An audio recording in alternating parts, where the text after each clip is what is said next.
दुपारी भाणगाव येथील विसाव्यानंतर तुकाराम महाराजांच्या पालखीचं चौफुला येथे लावणी कलावंतांनी स्वागत केलं।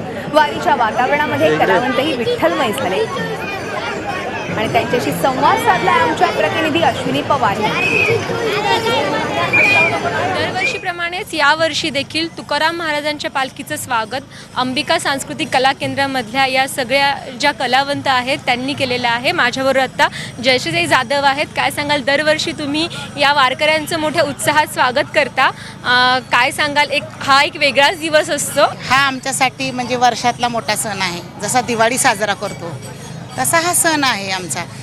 ह्या दिवसाच्या आम्ही वर्षानं म्हणजे एक वर्ष आता गेलं तर पुढच्या वर्षी वाट पाहत असतो। इतका आनंदाचा सोहळा असतो, इतकं आमचं भाग्य आहे की ह्या जी पालख्याने हा सोहळा बघताना माझं कला केंद्र, माझ्या कला केंद्रातली सर्व कलावंत इतकी खुश आहेत की आम्ही भाग्यवान आहोत। अजून काही कलावंत आहेत त्यांना विचारूयात। काय सांगाल तुम्ही इथे दरवर्षी त्यांचं स्वागत करता, एक वेगळ्या पद्धतीने त्यांना जेवण दिलं जातं, कसं वाटतं तुम्हाला मनातून?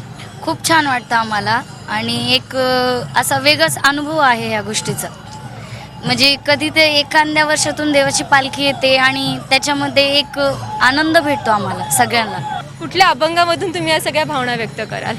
भक्त पुंडलिकासाठी उभा राहिला विठेवरी, भक्त पुंडलिकासाठी उभा राहिला विठेवरी, धनी मलाही दाखवाना विठुरायाची पंढरी, धनी मलाही दाखवाना विठुरायाची पंढरी, भक्त पुंडलिकासाठी उभा राहिला विठेवरी, भक्त पुंडलिकासाठी उभा राहिला विठेवरी, धनी मलाही दाखवाना विठुरायाची पंढरी, धनी मलाही दाखवाना विठुरायाची पंढरी।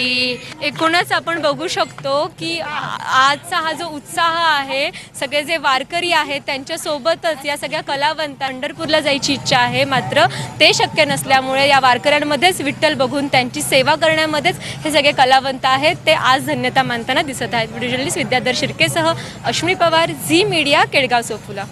आणि आज आनंदवारीचा उत्सव आपण जाणून घेणार आहोत। आमच्या प्रतिनिधी आपल्या सोबत आहेत अश्विनी पवार। आपण जाऊया। माऊली अश्विनी, आपण बघतोय तुकाराम महाराजांच्या पालखीचं चौफुला येथे लावणी कलावंतांनी स्वागत केलं।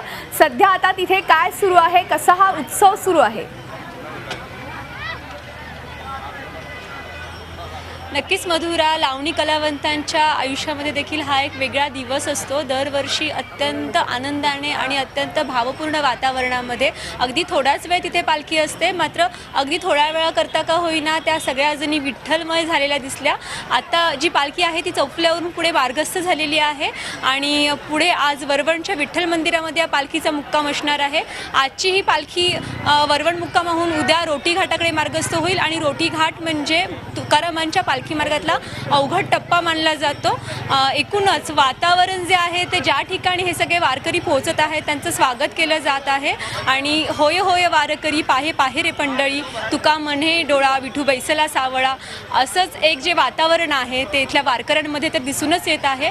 मात्र जे ग्रामस्थ आहेत, जे त्यांची सेवा करत आहेत किंवा त्यांचं स्वागत करत आहेत, ते देखील याच उक्तीप्रमाणे विठ्ठलमय झालेले आहेत। मधुरा, बरोबर अश्विनी, विठ्ठलमय तर झालेलेच आहेत आणि आता ही मार्गस्थ झालेली आहे चौफुल्याहून पुढे। एकूणच आपण बघितलं तर लावणी कलावंतांनी खूप जल्लोषात आणि आनंदात स्वागत केलं ह्या तुकारामांच्या आपल्या दिंडीचं। आणि ह्या पुढे कशा पद्धतीने ही दिंडी जाणार आहे त्याबद्दल काय सांगाल?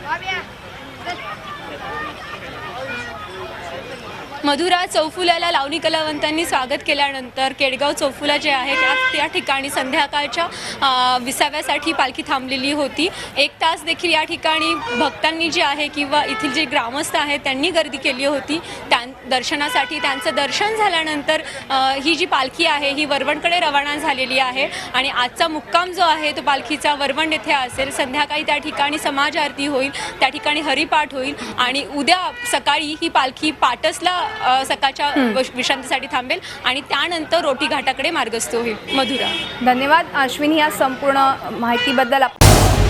झी 24 तास रहा एक पाऊल पुढे।